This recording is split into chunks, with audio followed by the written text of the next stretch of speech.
My wife cheated and brought her lover to our holiday dinner.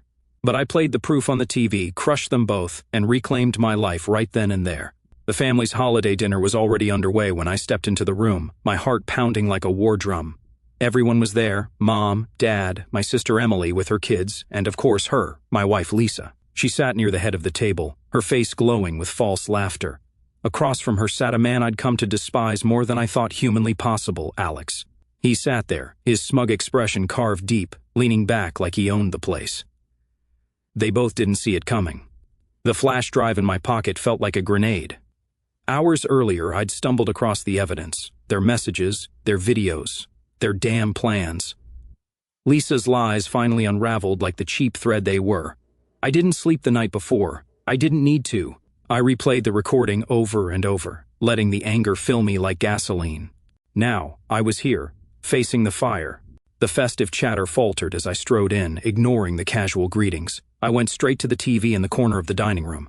Silence descended as I plugged in the flash drive. "What's this?" Lisa asked, her voice sharp, an edge of nervousness betraying her. "You'll see," I replied, not even glancing her way. The video began to play, and the air thickened with tension. It wasn't just any video. It was them, his hands on her fake giggles, the whispers, the betrayal. The room erupted into gasps and stunned silence. Lisa froze, her face pale as paper, her fork clattering onto the plate. Alex's smile melted faster than butter in a hot pan.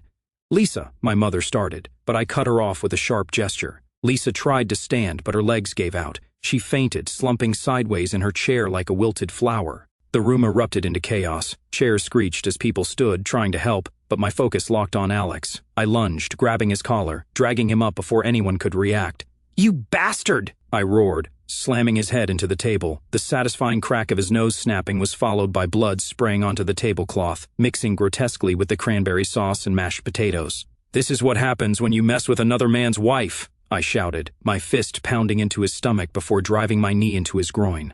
He collapsed with a groan, hands cupping himself, his self-satisfaction now reduced to pitiful whimpers. "Daniel, stop," my father bellowed, but I didn't care. Years of trust, years of love, all betrayed in one instant. Let them see, let them all see. I turned to Lisa, who had regained consciousness, her mascara-streaked face staring at me in horror. "You think I wouldn't find out?" I snarled. "How long, Lisa? How long have you been lying to me?" The room fell silent, the echoes of my words hanging heavy. Lisa's mouth opened and closed like a fish gasping for air. Her perfect facade, the one she wore so effortlessly, had finally shattered. The truth was out in the open, and there was no charming her way out of this one. "Daniel, please," she stammered, clutching the edge of the table as if it could save her from drowning in the tidal wave of her own deceit. "Don't you dare say please to me," I barked, pacing in front of her like a caged animal. My knuckles were raw from slamming Alex's face into the table, but the pain only fueled my rage. "You've been lying to me, making me feel crazy for doubting you. All those late nights, all those business trips." "It's not what you think," Lisa started, but I cut her off with a laugh so cold it could freeze fire. "Not what I think?" I yelled, pointing to the screen where their indiscretions were still paused in damning clarity. "What else could this be? You're going to tell me this is Photoshop? That I'm imagining things again, like you've said so many times before?" Her face contorted with desperation.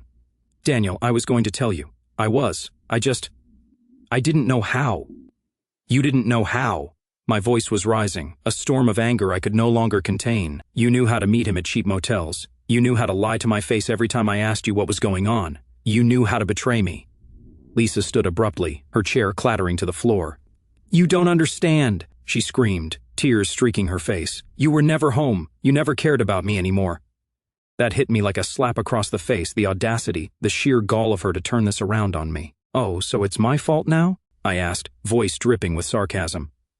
"I worked long hours to give you the life you wanted, the house, the car, the vacations, and this is how you repay me?" Alex groaned from the floor, still clutching his bloody nose, trying to sit up.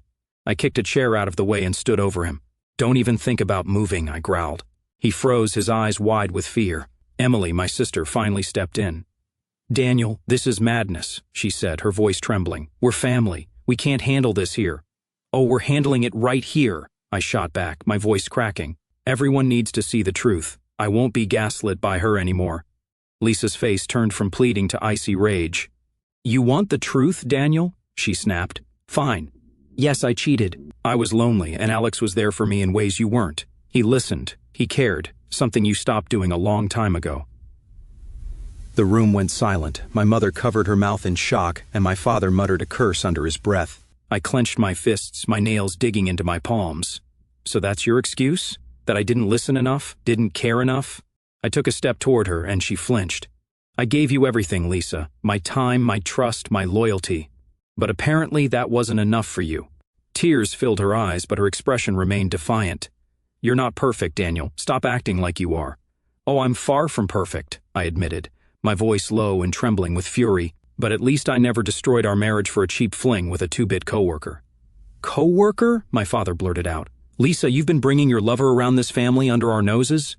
Lisa's face reddened, but she stayed silent. Alex, finally managing to speak through his mangled nose, stammered, It wasn't supposed to happen like this. We didn't mean to hurt anyone. I laughed bitterly, my voice echoing off the walls. Didn't mean to hurt anyone? You two schemed behind my back for months, maybe years, and now you're telling me it wasn't intentional? My sister tried to intervene again. Daniel, let's just calm down. We can talk about this. No, I interrupted. I'm done talking. Talking hasn't gotten me anywhere with her. All she's ever done is lie. Lisa glared at me, her hands shaking. What do you want me to say, Daniel? That I'm sorry? Fine, I'm sorry. But don't act like you're some saint. You've ignored me for years. You've treated me like I'm just another piece of furniture in this house. And whose fault is that? I roared. You pushed me away every time I tried to connect with you. I see now it's because you already had him waiting for you. The room was suffocating, the air heavy with tension and anger. My father finally stood, his face stern. This is not the place for this. Take it outside or leave, but this is our family dinner and I won't have it turn into a circus. I turned to him, my voice steady but firm. I'm sorry, Dad, but this circus started long before I walked into the room. I'm just the guy who finally decided to pull back the curtain. Lisa sank into her chair, burying her face in her hands. Alex looked like he wanted to crawl under the table. And me? I was ready for answers, or the end of it all. The dining room was now a battleground, the holiday cheer long gone. Bloodied napkins and shattered truss decorated the table where laughter once lived. My father's stern glare lingered on me, his disappointment heavy, but I couldn't care less. This wasn't about keeping up appearances anymore, it was about justice, raw and unfiltered. Lisa sat slumped in her chair, looking utterly defeated. Alex, the spineless coward, dabbed at his bloody nose with a napkin, his face pale and glistening with sweat. I wasn't done with either of them. I grabbed another chair, spun it around, and sat across from Lisa, leaning forward so my face was level with hers. You're not walking out of this room without telling me the truth, I said, my voice sharp and steady. How long has this been going on? She hesitated, her eyes darting around the room as if searching for an escape route. When none came, she finally answered, her voice barely above a whisper. 6 months. 6 months, I leaned back, the weight of her words settling on my chest like a boulder. Half a year, I muttered, more to myself than anyone else. Half a year of sneaking around, lying to my face, and pretending everything was fine. It wasn't fine, Lisa snapped, her voice breaking. You were never home, Daniel. You were always working, always distracted. I felt invisible. I shook my head, laughing bitterly. Invisible? That's your excuse? I was working my ass off to make sure you never had to lift a finger, Lisa, to give you the life you said you wanted. And while I was doing that, you were... I trailed off, my words choked by the sheer disgust bubbling inside me. Daniel, I made a mistake, she said, tears streaming down her face now. A horrible, stupid mistake. I didn't mean for it to happen, I swear. Oh, so this was an accident? I shot back, my voice dripping with sarcasm. What, you tripped and fell into his arms? Into his bed? Her face twisted in anger. You don't know what it's like to feel neglected, to feel like you don't matter anymore. I stood so abruptly that my chair toppled over. Don't you dare twist this into something about me, I hissed. You had choices, Lisa. You could have talked to me, gone to therapy, anything, but instead you chose him. I jabbed a finger in Alex's direction. He flinched, holding up his hands defensively. Look, man, I'm sorry, I shouldn't have... Shut your mouth, I growled, cutting him off. You don't get to apologize. Not here, not ever. The room was deathly quiet again, save for Lisa's muffled sobs. My sister Emily finally spoke up, her voice gentle but firm. Daniel, this is a mess, but you can't solve it all tonight. Maybe you should both take a step back and cool down. Cool down? I echoed, turning to her. Emily, this isn't something you just cool down from. My wife, your sister-in-law, has been screwing another man for 6 months. This isn't a little spat that can be fixed with an apology and a hug. Still, she pressed. You're just going to make things worse if you keep going like this. Think about what you really want here. What I wanted. That was the million-dollar question, wasn't it? Part of me wanted to pack up Lisa's things and throw them onto the lawn, locking the door behind her forever. Another part wanted to erase the last 24 hours from existence, to go back to the blissful ignorance I'd been living in. But neither of those options felt right. Lisa, as if sensing my hesitation, reached for my hand. I jerked away before she could touch me. "Don't," I said, my voice hoarse. "Don't act like we're suddenly okay. We're not." "I want to fix this, Daniel," she pleaded, her tear-filled eyes searching mine. "I'll do whatever it takes. I'll go to therapy. I'll quit my job if that's what you want. Just please don't give up on us." I stared at her, searching for any trace of the woman I'd married, the woman who once made me believe in love, in loyalty, in forever. But all I saw was a stranger, someone who had taken a wrecking ball to everything we'd built together. "I can't decide that right now," I said finally, my voice heavy with exhaustion. "Not after this." I gestured to the blood-stained table, the damning videos still frozen on the TV screen. Lisa nodded, fresh tears spilling down her cheeks. "I understand," she whispered. I turned my attention to Alex, who was still sitting on the floor like the pathetic worm he was. "As for you," I said, stepping closer. He cowered, shielding his face. "You ever come near me or my family again, and you'll wish tonight was the worst thing that ever happened to you. Understood?" he stammered, his voice trembling. I didn't wait for a response. Grabbing my coat, I headed for the door. The room erupted into murmurs as my family tried to process what had just unfolded, but I didn't care. I needed air, space, anything to escape the suffocating reality of what my life had become. The cold December night bit at my skin as I stepped outside, but it was a relief compared to the heat of the dining room.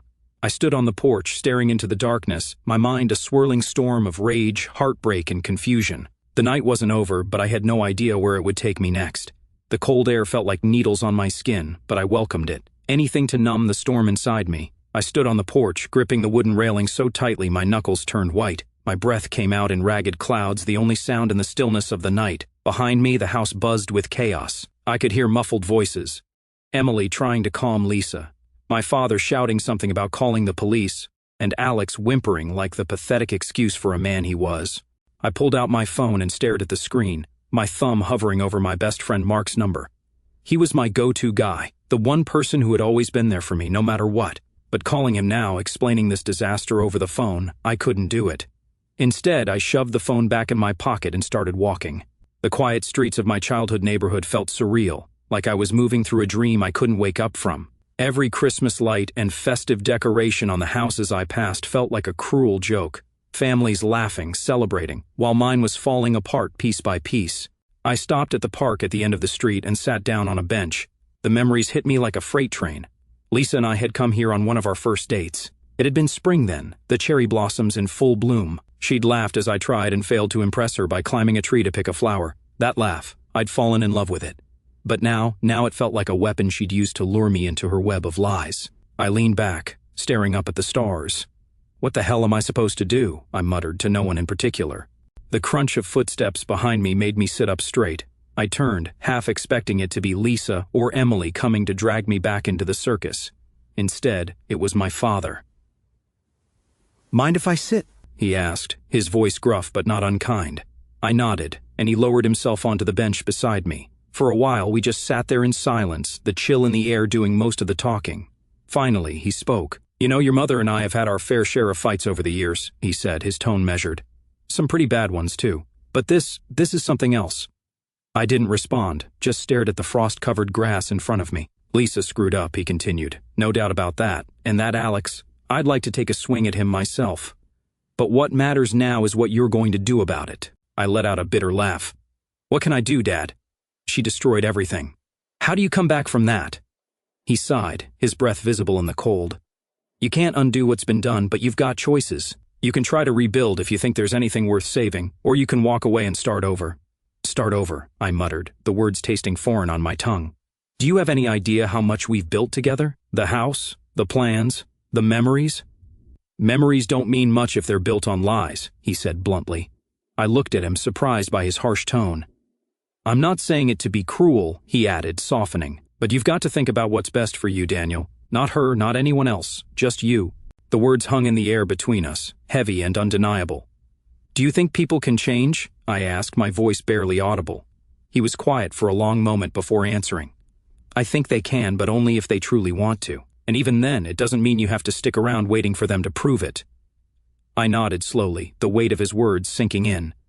"You've always been a good man, Daniel," he said, clapping a hand on my shoulder. "Don't let this break you. You deserve better." With that, he stood and walked back toward the house, leaving me alone with my thoughts. I sat there for what felt like hours, replaying everything in my mind, the lies, the betrayal, the confrontation. Every time I thought about Lisa's face, her tears, her excuses, I felt a fresh wave of anger crash over me. But beneath the anger there was something else, something quieter but just as powerful, sadness, grief for the life I thought we had, for the woman I thought she was. Eventually the cold became too much to bear, and I made my way back to the house. When I stepped inside, the dining room had been cleaned up, the blood and chaos scrubbed away as if it had never happened. But the tension lingered, thick and suffocating. Lisa was sitting alone at the kitchen table, her hands wrapped around a mug of tea. She looked up when I walked in, her eyes red and swollen. "Daniel," she started, but I held up a hand to stop her. "I don't want to talk right now," I said, my voice flat. "I'm going to bed." She nodded, her shoulders slumping in defeat. I made my way upstairs to the guest room, shutting the door behind me. Lying there in the dark, I stared at the ceiling, my mind a whirlwind of thoughts. Could I forgive her? Did I even want to? And if I couldn't, what would life look like without her? I didn't have the answers yet, but one thing was certain: nothing would ever be the same again. Morning light seeped through the guest room curtains, the muted glow doing little to soften the ache in my chest. I hadn't slept much, if at all. My thoughts had kept me awake, swirling in endless loops of betrayal and rage. I threw on some clothes and made my way downstairs, bracing myself for the aftermath. The house was eerily quiet, the kind of silence that felt unnatural. Lisa wasn't in the kitchen, the dining room, or the living room. Part of me felt relief not to see her, but another part felt the pang of absence, a cruel reminder of how deeply her betrayal had embedded itself in my life. Emily was sitting at the kitchen island with a cup of coffee. She looked up when I entered, her expression a mix of worry and pity. "Morning," she said softly. "Is it?" I replied, pouring myself a cup of black coffee. She didn't push, which I appreciated. Emily had always been the empathetic one in the family, but even her presence felt like too much this morning. "I made Lisa leave last night," she said after a pause. "Figured you needed space." I froze, the cup halfway to my lips. "You what?" "She didn't want to go," Emily explained quickly, "but I told her this was your house too, and if anyone needed to leave, it was her." I sat down, the tension in my shoulders easing just slightly. For the first time since this whole mess began, someone had made a decision that felt like it was in my corner. "Thanks," I muttered, genuinely meaning it. "She said she'd be at a hotel," Emily added, "and that she'd wait for you to decide when or if you want to talk." I nodded, not trusting myself to say more. After breakfast, I decided to leave the house. I couldn't sit in that place any longer, surrounded by memories that now felt tainted. I needed air, space, a chance to think without the walls pressing in on me. I drove aimlessly for a while, letting the hum of the engine and the rhythm of the road distract me. My mind, however, refused to stay quiet. Flashes of the previous night kept invading my thoughts: the damning recording, Lisa's pale face, Alex's broken nose, and the chaotic storm that followed. I gripped the steering wheel tighter, my jaw clenched as the emotions threatened to overwhelm me again. Eventually, I ended up at a small diner on the outskirts of town. It was one of those places where the coffee was always strong, and the waitresses called everyone honorable. I slid into a booth in the corner, grateful for the anonymity. The waitress, a woman in her 50s with a kind smile, poured me a cup of coffee without asking. "Rough night?" she asked, her tone sympathetic but not prying. "You could say that," I replied with a faint smile. As I sipped my coffee, I pulled out my phone and stared at the screen. There were texts from Lisa, short, desperate messages that I couldn't bring myself to open. "Daniel, please talk to me. I'm so sorry. I'll do anything to fix this." I locked the screen and shoved the phone back into my pocket, the sight of her name making my stomach churn. The truth was, I didn't know if I wanted to fix anything. Lisa's betrayal had cut deeper than I thought possible, and the idea of trusting her again felt like trying to rebuild a house on a crumbling foundation. As I sat there, staring out the window, I started to reflect on the cracks that had been forming in our marriage long before Alex ever entered the picture. Lisa wasn't wrong about me being busy. I'd poured myself into my work over the past few years, determined to climb the ladder and give us the kind of life we'd always dreamed about. But in doing so, I'd neglected her, neglected us. Our conversations had become shallow, surface-level exchanges about schedules and bills. The intimacy, both physical and emotional, had faded into the background, replaced by the monotony of routine. But even so, nothing justified what she'd done. Nothing gave her the right to step outside of our marriage, instead of trying to fix what was broken. I thought back to the early days of our relationship, back when we couldn't keep our hands off each other, couldn't go a day without talking about our hopes and dreams. When had that changed? When had we started drifting apart? The realization hit me like a punch to the gut. Maybe this wasn't just her failure, maybe it was ours. I stayed at the diner for hours, replaying everything in my mind. By the time I finally left, the sun was high in the sky, casting long shadows across the pavement. Instead of going home, I drove to Mark's place. He opened the door, his expression shifting to concern the moment he saw me. "Jesus, Dan, you look like hell," he said, stepping aside to let me in. "Thanks," I muttered, collapsing onto his couch. Mark didn't push for details, which was exactly why I'd come to him. He handed me a beer, sat down across from me, and waited. After a long silence, I finally told him everything. Lisa, Alex, the video, the confrontation. By the time I finished, my voice was hoarse and my hands were trembling. Mark leaned back, his expression grim. "Man, that's brutal. I don't even know what to say, I don't know what to do," I admitted, my voice breaking. Part of me wants to forgive her, try to fix things, but the other part, I don't think I can look at her without seeing him. Mark nodded slowly. "You don't have to decide right now. Take some time, figure out what you really want. Just don't rush into anything you'll regret later." I nodded, his words sinking in. For the first time in what felt like forever, I felt a sliver of clarity. That night, as I lay on Mark's couch, staring at the ceiling, I made a promise to myself.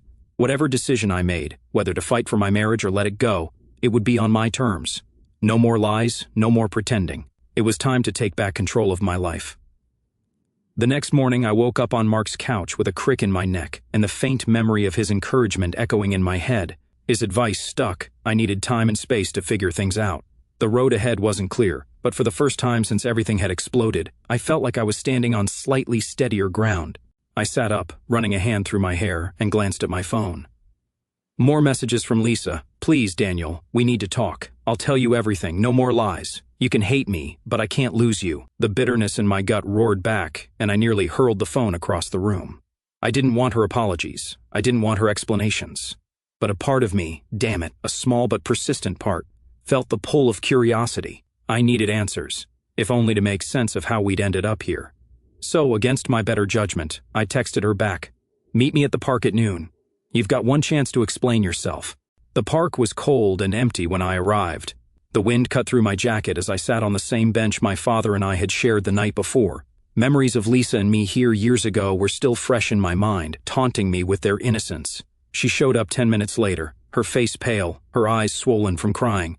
She wore the scarf I'd bought her last Christmas, and for a brief, fleeting second, I hated how much I still noticed things like that. "Hi," she said softly, stopping a few feet away from me.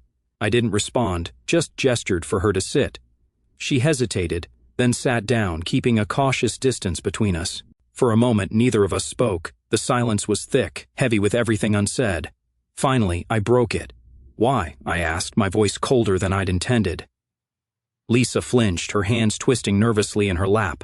"I don't know where to start," she said, her voice barely audible. "Try the truth," I snapped. Her eyes welled up with tears, but I refused to feel sorry for her. This was her mess, and I wasn't about to make it easier for her. I felt alone, Daniel," she said finally. "You were always working, always distracted. It was like I didn't exist anymore." "That's your excuse?" I said, my voice rising. "I worked hard for us, Lisa, for our future. And your response was to what? Jump into bed with the first guy who paid you attention?" "It wasn't like that," she cried, her voice breaking. "It started as just talking. He listened to me, made me feel seen." I laughed bitterly. "Oh, how noble. And when did talking turn into sleeping with him?" Her face crumpled and she looked away. "It was a mistake," she whispered. "A terrible, stupid mistake." "A mistake?" I repeated, incredulous. "A mistake is forgetting an anniversary, Lisa. This was a choice." "A series of choices, over and over again. Don't you dare insult my intelligence by calling it a mistake." She broke down, sobbing into her hands, but her tears did little to soften my anger. "You don't get to cry," I said harshly. "You don't get to play the victim here." She nodded, wiping her eyes. "You're right," she said shakily. "I have no excuse. I was selfish, and I hurt you in the worst way possible. But Daniel, I love you. I've always loved you." I scoffed. Funny way of showing it. "I'll do anything to fix this," she pleaded. "Therapy, counseling, whatever you want. Just please don't give up on us." Her words hung in the air, desperate and raw, And for the first time, I felt something other than anger, confusion. Part of me wanted to believe her, to cling to the hope that we could somehow rebuild what she'd shattered, but the other part, the louder, angrier part, couldn't forgive her. "Why him?" I asked after a long silence. "Of all people, why Alex?" She hesitated, then looked down at her hands. "He was convenient. He was around. It doesn't mean anything, Daniel. He doesn't mean anything." "Convenient," I repeated, the word tasting sour in my mouth. "You threw away our marriage for convenient." "I know," she whispered, her voice thick with shame. I stood up abruptly, unable to sit there any longer. The sight of her, the sound of her voice, it was too much. "I need time," I said, my voice tight. "Don't call me, don't text me, just give me time." "Okay," she said quickly, standing as well. "I'll wait as long as it takes. I swear, Daniel, I'll do whatever it takes to make this right." I didn't respond. Instead, I turned and walked away, each step feeling heavier than the last. That night, back at Mark's place, I replayed the conversation in my mind over and over. Her words, her tears, her desperate pleas, they were like a poison I couldn't purge. Could I ever forgive her? Could I even begin to trust her again? And if I couldn't, what did that mean for the life we'd built together? The questions were endless, and the answers felt impossibly far away. But one thing was certain, the road ahead wouldn't be easy. For now, all I could do was put one foot in front of the other and hope that somehow I'd find my way. I spent the next several days in a strange limbo, a mix of anger, sadness, and something I hated admitting, regret. Lisa stayed out of the house, as I'd asked, leaving me alone with my thoughts. Mark tried his best to distract me, but the reality of what had happened clung to me like a shadow I couldn't escape. The recording on the flash drive remained in my possession, and I couldn't bring myself to destroy it. It felt like both a weapon and a wound, a reminder of what I'd seen, what I knew, and the depths to which Lisa and Alex had sunk. Late one night, curiosity, or maybe masochism, got the better of me. I plugged the flash drive into my laptop, my heart racing as I opened the file. What played out on the screen was a brutal confirmation of everything I already knew. Lisa's laugh, so familiar and once comforting, sounded hollow and tainted as she spoke to Alex in the recording. They joked, they flirted, they crossed every boundary that had once protected our marriage. It wasn't just the physical betrayal that gutted me, it was the emotional connection they'd shared, the intimacy that had once been mine. I slammed the laptop shut, my breathing heavy, my hands shaking. My chest ached as if I'd been hit by a truck, and I couldn't stop the tears that followed. This wasn't something I could forgive. Not now, maybe not ever. The next morning, I decided to take control of my life. No more wallowing, no more replaying the betrayal in my mind. It was time to act. I called my lawyer, David, an old friend who'd helped me with some minor legal matters in the past. He didn't ask many questions when I told him what had happened. He simply listened, his tone professional yet sympathetic. "Daniel, you've got options," he said after I explained everything. "If you want to file for divorce, we can get the ball rolling immediately. But if there's even a small part of you that wants to try to save this marriage, I'd recommend couples counseling first. Either way, it's your call." I hesitated, the weight of the decision pressing down on me. Filing for divorce felt final, like cutting away a part of my life and walking away from it forever. But trying to save the marriage, that felt impossible after what I'd seen, what I knew. "I need time to think," I said finally. "Take your time," David replied, "but don't wait too long. The longer you let this sit, the harder it'll be to move forward, no matter what you decide." That afternoon, Emily stopped by unannounced. She brought lunch, a peace offering I suspected, and sat with me in the kitchen while I picked at a sandwich I didn't have the appetite for. "How are you holding up?" she asked, her voice gentle. I shrugged. "Depends on the hour. Sometimes I feel like I'm okay, like I can handle this. Other times..." I trailed off, shaking my head. Emily nodded, her expression understanding. "I can't imagine what you're going through, but you're stronger than you think, Daniel." "Am I?" I asked, my voice bitter. "Because right now I feel like I'm barely holding it together." "You're allowed to feel that way," she said, "but don't let it break you. You deserve better than this." Her words struck a chord, and for the first time in days I felt a flicker of something I hadn't felt in a long time, determination. That evening, I returned home. The house was as quiet as ever, but this time it didn't feel suffocating. It felt like mine again.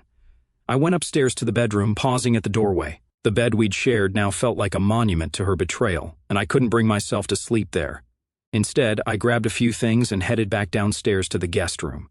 As I settled in, my phone buzzed on the nightstand. Another message from Lisa. "I know you don't want to hear from me, but I'm not giving up on us. Please just tell me what you need." I stared at the message for a long time before typing a response. "I need time." She replied almost immediately, "I'll wait as long as it takes." I didn't respond. The next day, I met with David in person. He laid out the legal process for divorce, explaining everything in detail, the paperwork, the division of assets, the possibility of alimony. It all felt overwhelming. "Do you think she'll contest it?" David asked. I shook my head. "No, she's too focused on trying to win me back. If I decide to file, I think she'll sign without a fight." "Good," David said. "That'll make things easier."